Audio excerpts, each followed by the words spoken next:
Macoser para sus productos Singer y Florencia. Presenta con exclusividad este programa de difusión educativa y cultural.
Durante el año 2014 pusimos en el aire el programa Huellas. La verdad que hemos tenido una repercusión más que interesante, más que importante.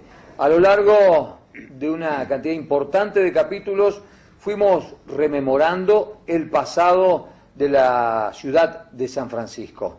En ese camino, en ese mismo camino, por esa misma huella vamos a transitar en este nuevo año, en esta edición 2015 del programa Huellas, donde introduciremos algunos pequeños cambios en la forma de presentar los temas. Estamos con Arturo Bienedel, a quien le damos la bienvenida y le preguntamos, Arturo, bueno, ¿con qué cambios viene Huellas en este 2015? Bueno, buenas noches, Daniel. La forma en que vamos a presentar el programa este año va a ser precisamente en el de ir intercambiando algunas opiniones sobre temas que tienen que ver con la historia de San Francisco, cuestiones que han ido transcurriendo en el tiempo y sobre la cual en el archivo y en el museo tenemos documentación para que podamos fundamentarla, para que podamos hablar, podamos conversar y transmitirle esto a nuestra audiencia, algunos temas distintos a lo que se vieron en el año anterior. Además planteado de una forma diferente. Esto va a ser... De una manera más coloquial. Más coloquial, va a ser conversando, ¿no es cierto?, precisamente sobre el tema, pero a la vez viendo imágenes que tienen que ver con esos acontecimientos. No obstante, eso es una de las partes del programa. Vamos a mantener lo que era Sabés dónde estás caminando, que es una sección que ha interesado mucho y que nos permite conocer cómo están hoy sitios que en otros momentos han sido importantes también dentro de la ciudad, y además de esto, en algunos de los programas vamos a ir repasando también algunos de los documentales que habíamos ofrecido el año anterior, con el agregado de también algunos comentarios previos para ir predisponiendo al tema que se va a presentar. Bien, Huellas se pone en marcha, ya tenemos el tema de nuestro primer bloque. El otro cambio es que vamos a hacer dos bloques en vez de tres, de los tres que hacíamos durante el año pasado. Tenemos ya determinado el tema para el primer bloque y vamos a comenzar a charlar con Arturo del mismo y ustedes van a ir viendo, tal como lo señalaba recién, viene de él, ustedes van a ir viendo la documentación que tenemos en el archivo gráfico para testimoniar sobre esta cuestión. Hoy vamos a hablar en el primer bloque, Arturo, sobre un tema, a mí particularmente me parece muy interesante, ¿no? Tomar un acontecimiento internacional impactante, muy importante, muy trascendente, como fue la Primera Guerra Mundial, y visualizar, de alguna manera, analizar, repasar el impacto que tenía en un San Francisco de sus primeros años. Cuando arranca la guerra, San Francisco todavía no tenía 30 años, ¿no? ¿Cómo se vivía la guerra en Europa, la Primera Guerra Mundial, en la ciudad de San Francisco, que estaba habitada en un porcentaje muy alto por europeos? Exactamente. La colectividad que tuvo mayor impacto con la Primera Guerra Mundial aquí en San Francisco fue la colectividad italiana. Si bien había suizo-alemanes, había también franceses que tuvieron que ver en Europa, esos países tuvieron que ver con la guerra. En la República Argentina los que más impacto tuvieron fueron los italianos. Claro. Esto en razón de que a comienzo del año 15, ya a comienzo del año 15, la guerra comienza sobre finales del año 14. Tenemos que pensar que Italia estaba involucrada y que los habitantes de San Francisco de esa época, lo señalamos nosotros durante todo el año pasado, eran en su mayoría italianos y hablaban el italiano, el piamontés, sí, básicamente. Pero no solamente esto, sino que también nos encontramos con que en Italia tenían registrados quiénes eran los que estaban en cada país, claro, y dónde estaban también.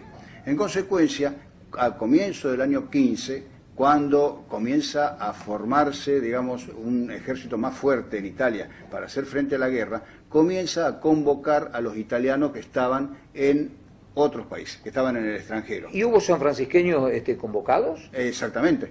O sea, no solamente sanfrancisqueños, sino gente de toda la región y hasta del norte del país. ¿Cómo era esto? Venía la carta de citación donde se los convocaba para ir a Italia a pelear en la guerra. Lo curioso de todo esto es el entusiasmo con que la gente marchaba a pelear. Iban. O sea, iban desde Los acá. casos de deserciones eran excepcionales. Mínimos, son mínimos. Hay muy pocos casos que uno tiene así como conocimiento a través de relatos familiares, pero las deserciones son mínimas. En el caso de San Francisco, acá pasaban los trenes, ¿no es cierto?, que venían desde el norte, cargados de jóvenes que iban a ser soldados en Europa, rumbo al puerto de Buenos Aires, y cuando llegaban a las estaciones, la gente se acercaba al lugar a saludarlos, a felicitarlos, les llevaban cigarrillos, hay quienes les daban alimentos, incluso no es porque les faltaban, pero les daban, los ofrendaban con cosas, y luego comenzaron a marchar la gente que era de San Francisco, hijos de los sanfrancisqueños, de los italianos que estaban radicados en San Francisco o en la zona. Claro. Tenemos que pensar en un San Francisco en 1914, 1915. Alrededor de 10.000 habitantes. Alrededor de 10.000 habitantes, ya una urbe importante, ya era ciudad. Y claro, 1915 ya en 1915 la declaración y que ya se destacaba en el contexto de la región. Entonces, y teníamos no solamente que la gente convocada iba, sino está el testimonio gráfico de voluntarios, chicos de 17, 18 años, que querían ir a pelear a Italia. Por Italia. Con un idealismo extraordinario. El caso es que van durante el año 15 y durante el año 16, hasta comienzo del año 16. Ese éxodo de gente, ¿no es cierto?, que va a pelear a la guerra, dura aproximadamente un año. Después se interrumpe un poco la información que hay sobre la guerra y vienen las noticias de la guerra. Comienzan a venir las noticias de la guerra. Los comentarios... San Francisco ya tenía prensa. Sí, por supuesto. San Francisco tiene prensa desde finales del siglo XIX. Sí, señor. Sí, señor. De distintos periódicos, ¿no es cierto? Y desde el año 15, precisamente, el caso de La Voz de San Justo. Claro. Pero siempre tuvo periodismo, incluso de 3, 4 medios a veces juntos, ¿no es cierto? Pequeños periódicos, pero La Voz de San Justo no era diario, era semanario. Era un semanario. Pero había otro, estaba también, después tuvo El Progreso, inmediatamente después, que era de Amadeo Belén Cabrera. Te decía que... Empiezan a llegar noticias. Empiezan a llegar las noticias y los comentarios de gente radicada en aquel lugar que le mandaba cartas, correspondencias a la gente que estaba radicada en San Francisco, porque tengamos en cuenta que no toda Italia era campo de batalla. Los campos de batalla eran más bien el norte de Italia, Francia, claro, Bélgica, ¿no es cierto? Eran los otros lugares, los otros sitios. Campos de batalla, mucha guerra de trinchera. Mucha guerra de trinchera, ¿no es cierto? Algo penoso totalmente. Con los inviernos de ese sector de Europa que eran... con frío y de nieve. Impresionante, ¿no? Claro. Hasta que tenemos que a finales del año 16, comienzo del 17, ya llega también la noticia donde se da parte de la muerte de gente que de esta zona había ido a pelear en aquel lugar. O sea que ahí cambia completamente, digamos, el humor de la sociedad, principalmente la sociedad italiana. En un momento dado comienza a organizar acá colectas para enviar dinero, fondos, recursos a Italia, porque las arcas del gobierno italiano iban disminuyendo mucho, entonces los italianos que estaban en otros países comienzan a reunir dinero para enviar a Italia, su gobierno, para que pueda otra vez fortalecerse y militarizarse. Y en un momento dado... Italia peleaba del lado de... Estaba en contra del Imperio Austrohúngaro. Exactamente, en contra del Imperio Austrohúngaro. Entonces... Peleaba junto con Francia en esta guerra. Peleaba con Francia, claro. Sí, estaba peleaba con Francia. El caso viene a que en un momento dado las fuerzas, los alemanes concretamente, son los que vencen en una de las batallas a las fuerzas italianas, y acá hubo un grupo de españoles que se regocijó del tema. Así que planteó un conflicto de colectividades. España que no estaba participando de la guerra. Italia no participaba, pero la colectividad se ve que eran simpatizantes de la causa de los alemanes, de la parte imperial. Así que se produce acá un breve conflicto que se soluciona enseguida entre miembros de la colectividad, no las colectividades completas, pero miembros de la colectividad española y miembros de la colectividad italiana. Fue un caso que se solucionó en forma rápida, pero hubo peleas, violencia, enfrentamientos. Sí, exactamente. Y luego, como casos de personas, digamos, que fallecieron en Italia, se cuenta. Está registrado muerte de gente de acá. Gente de San Francisqueño que fueron a pelear o de la región, de la zona de Freire, ¿no es cierto?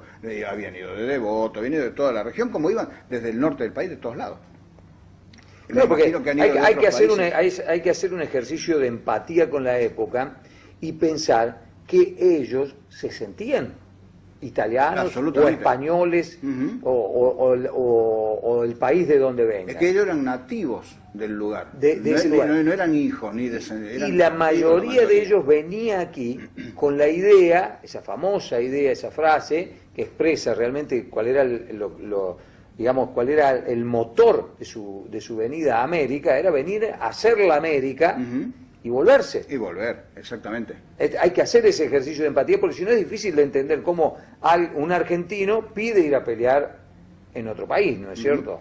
Entre las personas que fallecieron están el hijo y un sobrino de quien era cónsul de Italia en San Francisco, el agente consular, que era el doctor Juan Pavesio.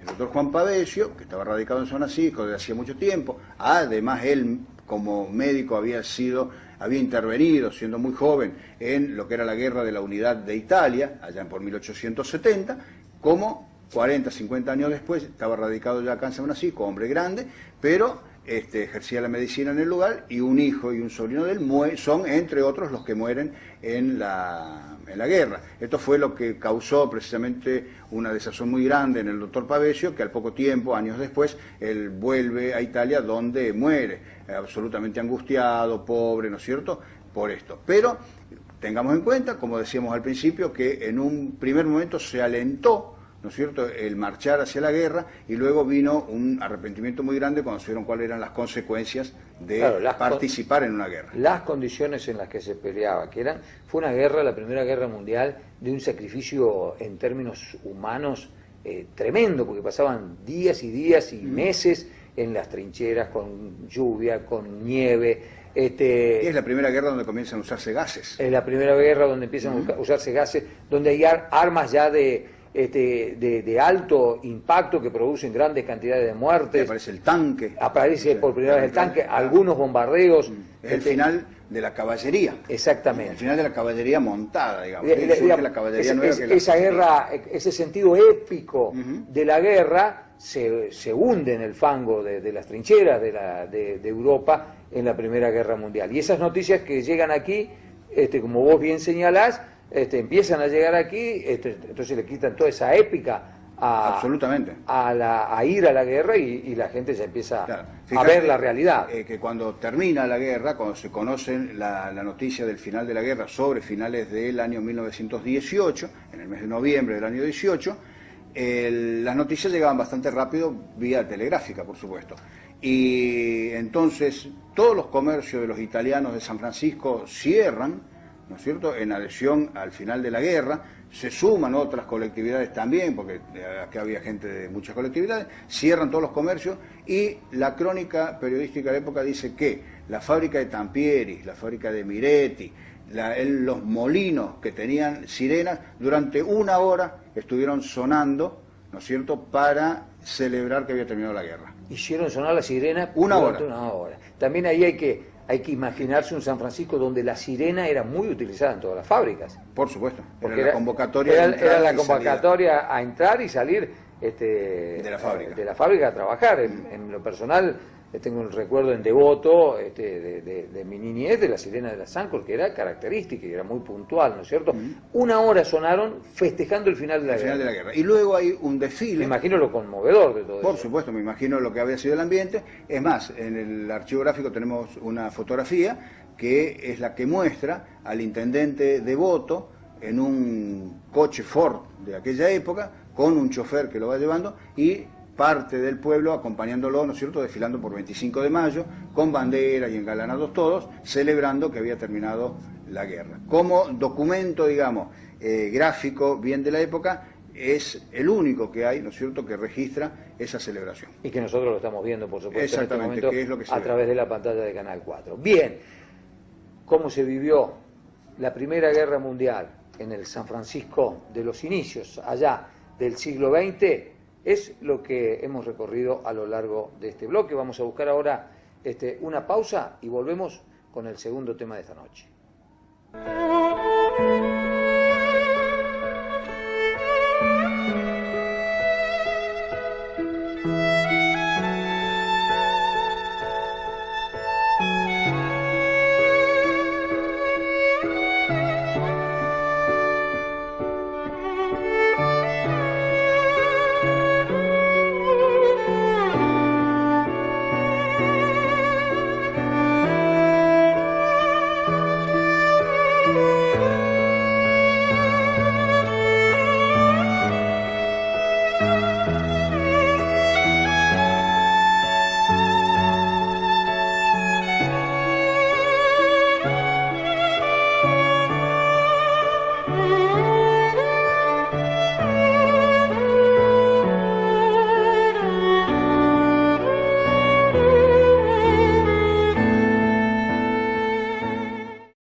Miramar, como centro turístico regional, tiene una presencia de muchísimos años.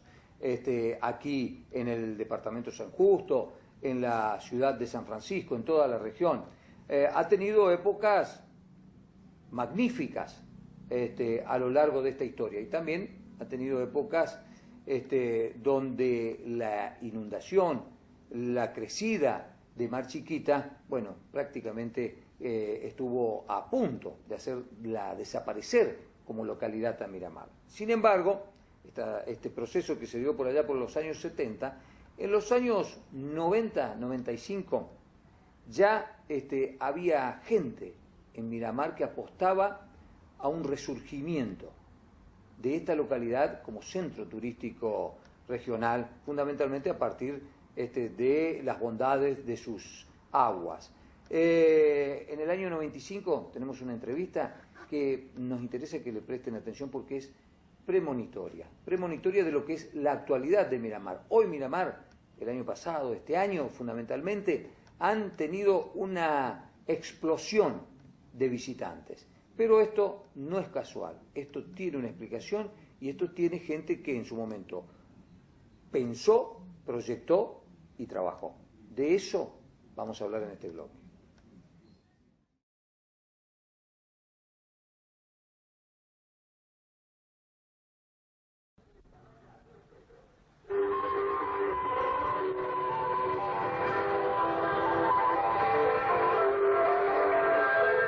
Atención, señores turistas. El Silkri, que está ubicado en calle Sarmiento, 22 pesos.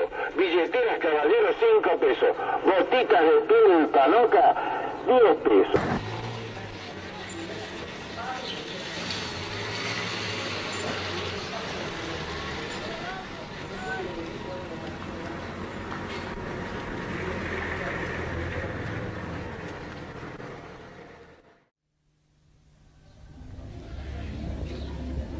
Camping Los Anavirones es uno de los importantes camping que hay aquí en Miramar. Vamos a dialogar con uno de los propietarios del mismo. Su nombre, buenas tardes. Buenas tardes. Mi nombre es Juan Antonio Vergia, soy uno de los dueños del camping Bahía de los Anavirones.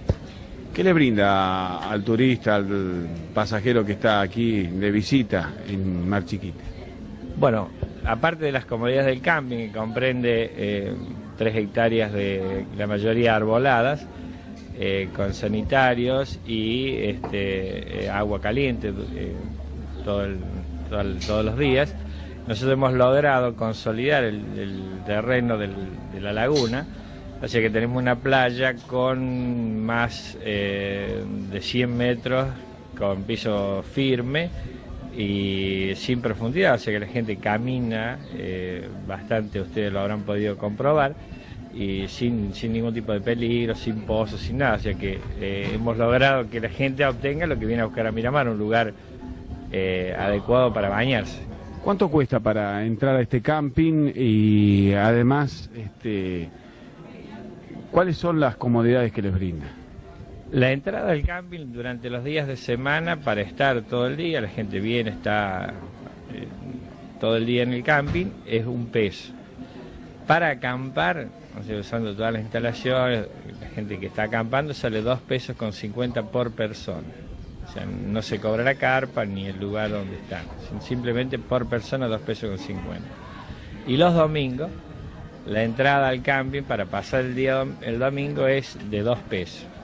Incluye eso todos los domingos un espectáculo, un baile o un espectáculo folclórico, algo que la gente con esa misma entrada tiene acceso los días domingos. Mañana hay un festival con un conjunto folclórico de la ciudad de San Francisco y bueno, el domingo pasado hubo baile y así se va intercambiando. Después hay un servicio, los trencitos, los típicos trencitos de Miramar, que entran y llevan a la gente hasta el pueblo, hacen todo el recorrido de Miramar y los vuelven a traer, o sea que en la entrada también hay una pista, ustedes habrán visto, una pista con karting. O sea que hay varias actividades que la gente puede desarrollar, pero fundamentalmente el tema de disfrutar de la laguna. También se alquilan piraguas, hay una lancha con banana que se llama, que es un artefacto de goma que la gente se siente, y la lancha los tira.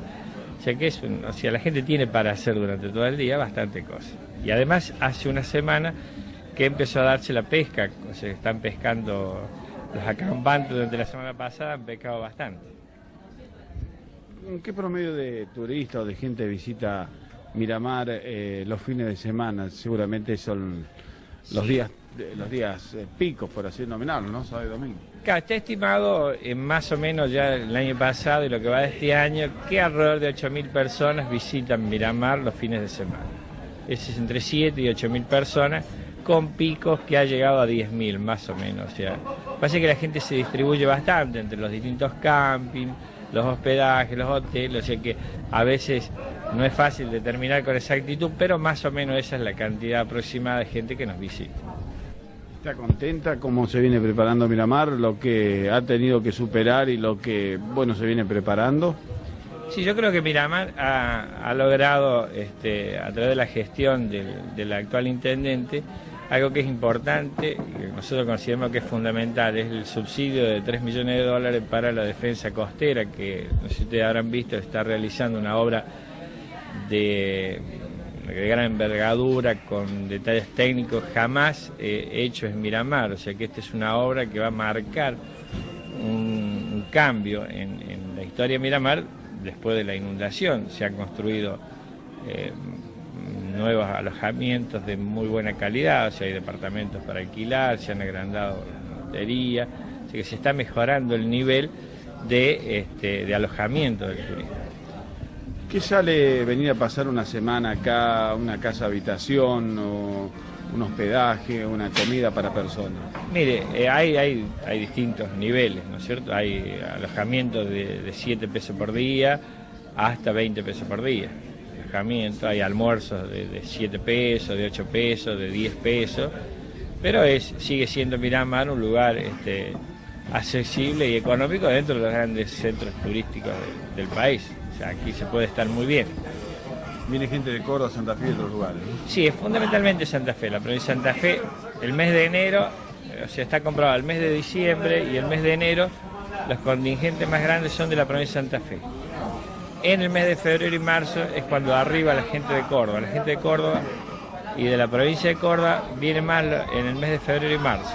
El mes de enero, lo que más se nota son de la provincia de Santa Fe. ¿Qué mensaje le dejaría usted al turista, a la gente que no conoce Miramar, al que viene por primera vez o al que ya ha tenido ocasión de participar en otro? Que venga a Miramar, que venga porque va a encontrar cosas nuevas y además que no venga y dé una vuelta y mire la laguna y la gente que hay, sino que averigüe y aprenda a conocer a Miramar. Miramar tiene una reserva natural que es una de las pocas que queda en el país. O sea, nosotros tenemos más de 200 variedades de aves.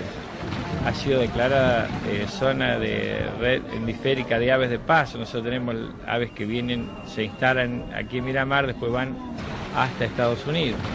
Además ha sido declarada zona de reserva natural, que es una cosa muy linda, la laguna en sí para disfrutarla. Nosotros hace el mes de octubre que la gente se baña en la laguna de Mar Chiquita, la temperatura del agua es muy agradable. Y hay muchas cosas para hacer y para ver en Miramar. La gente generalmente viene y no disfruta y no conoce a Miramar tal cual es. Se viene de una vuelta por el pueblo y no penetra en la vida natural que significa la laguna Mar Chiquita.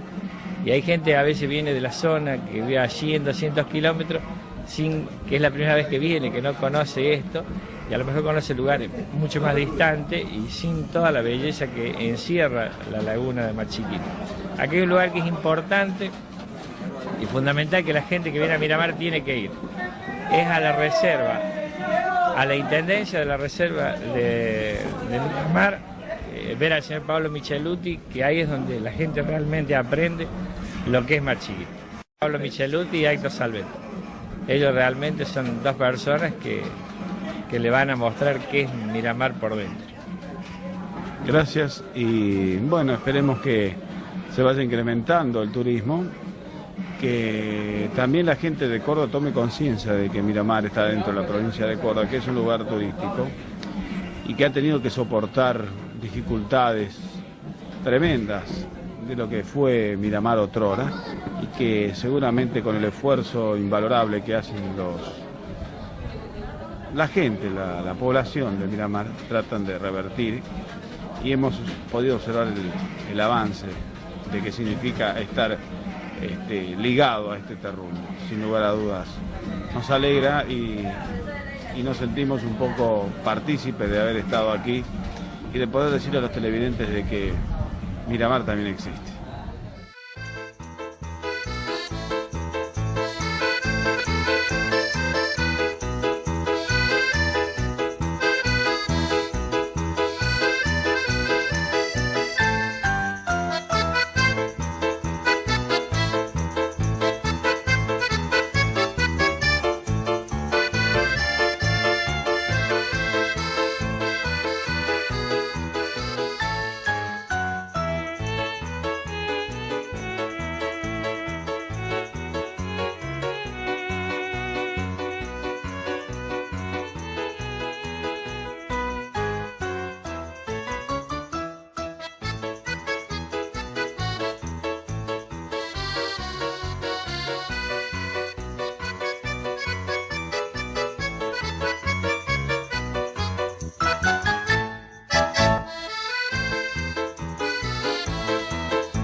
Yo busco una estrella en tus aguas, despierto y me pongo a soñar. Mi barca velera te busca en noche de Miramar. Vuelve a mi lado con tu encanto de sirena, que noche de luna llena le di mi amor.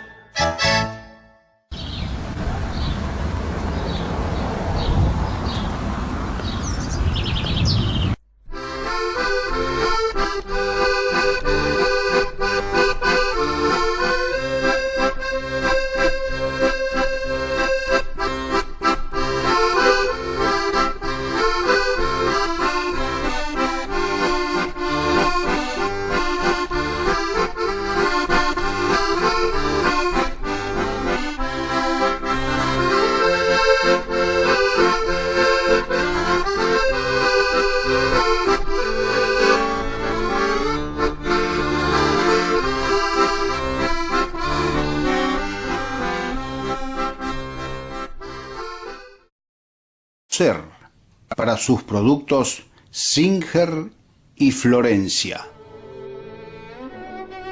Presentó con exclusividad este programa de difusión educativa y cultural.